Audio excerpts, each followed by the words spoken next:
मुख्यमंत्र्यांकडून Jalgaon railway दुर्घटनेतील मृतांच्या नातेवाईकांना 5 लाखांची आर्थिक मदत, जखमींच्या उपचाराचा खर्च सरकार करणार. पुष्पक एक्सप्रेसची साखळी खेचल्यानंतर काही प्रवासी खाली उतरले, मात्र समोरून येणाऱ्या गाडीचा अंदाज नसल्यामुळे अनेक प्रवाशांना धडक. रेल्वे पीआरओ स्वप्नील नीला यांची माहिती. जळगाव रेल्वे दुर्घटनेसंदर्भात पाचोरा शहर पोलीस ठाण्यामध्ये गुन्हा दाखल, तर कलम 194 अंतर्गत अकस्मात मृत्यूची नोंद. आगीची अफवा पसरवणाऱ्या चहावाल्याचा शोध सुरू. खरंच चाकू मारला की या ठिकाणी ऍक्टिंग? सैफला बघितल्यानंतर मलाच संशय. सैफच्या हल्ल्यानंतर नितेश राणेंकडून शंका व्यक्त. बाळासाहेब ठाकरेंच्या जयंतीनिमित्त शिवसेनेच्या दोन्ही गटांचे आज मेळावे. शिंदे गटाचा आज मुंबईतल्या बीकेसीत, तर ठाकरे गटाचा आज अंधेरीत मेळावा असणार. आगामी निवडणुकीच्या पार्श्वभूमीवर 30 जानेवारीला मुंबईत मेळावा. मेळाव्याच्या आधी पक्षातील धुसफूस चव्हाट्यावर. निवडणूक काळातच फक्त पक्ष कार्यरत, काही पदाधिकाऱ्यांकडून खंत व्यक्त. वाल्मिक कराड बीड जिल्हा रुग्णालयात दाखल. पोटदुखीचा त्रास झाल्यामुळे वाल्मिक कराडवर उपचार सुरू. 30 डिसेंबरला कराडसह इतर आरोपी आलिशान गाड्यांमधून पुण्याला गेले, अंजली दमानी यांचा दावा. सीसीटीव्ही फुटेजही समोर, तर शिवलिंग मोराळेच्या गाडीसारखी ही गाडी कराडच्या ताफ्यात.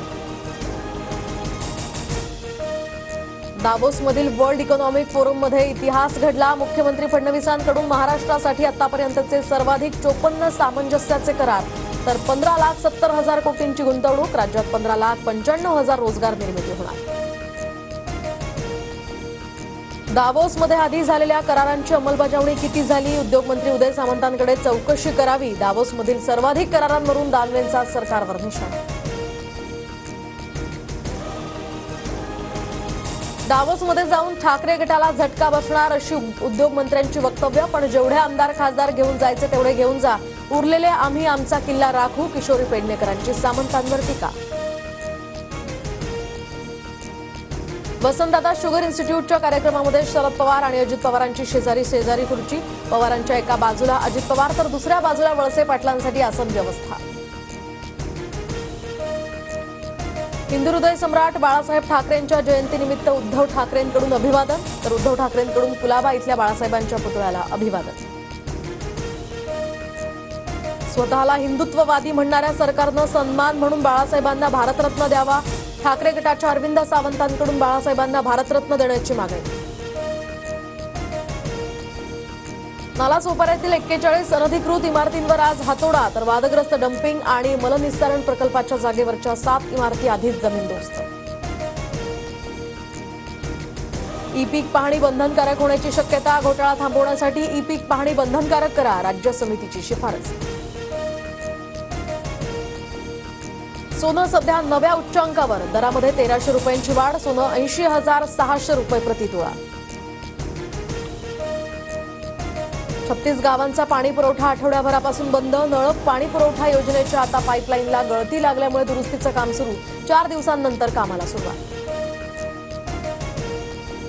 टोरेस घोटाळा प्रकरणी तातडीनं कारवाई करण्यास मुंबई पोलिसांकडून तत्परता नाही. उच्च न्यायालयानं फटकारलं. पुण्यामध्ये गुइलेन बॅरो सिंड्रोमचे 59 रुग्ण, तर 38 पुरुष आणि 21 महिलांचा यामध्ये समावेश. 12 रुग्ण व्हेंटिलेटरवर. कपिल शर्मासह कुटुंबाला धमकीचा मेल. कपिलसह राजपाल यादव, रेमो डिसूजा आणि सुगंधा मिश्रा यांना सुद्धा जीवे मारण्याची धमकी. पोलिसांकडून अधिकचा तपास सुरू. T20 सामन्यामध्ये भारताकडून इंग्लंडचा पराभव, तर अभिषेक शर्माची 34 चेंडूमध्ये 79 धावांची विस्फोटक फलंदाजी.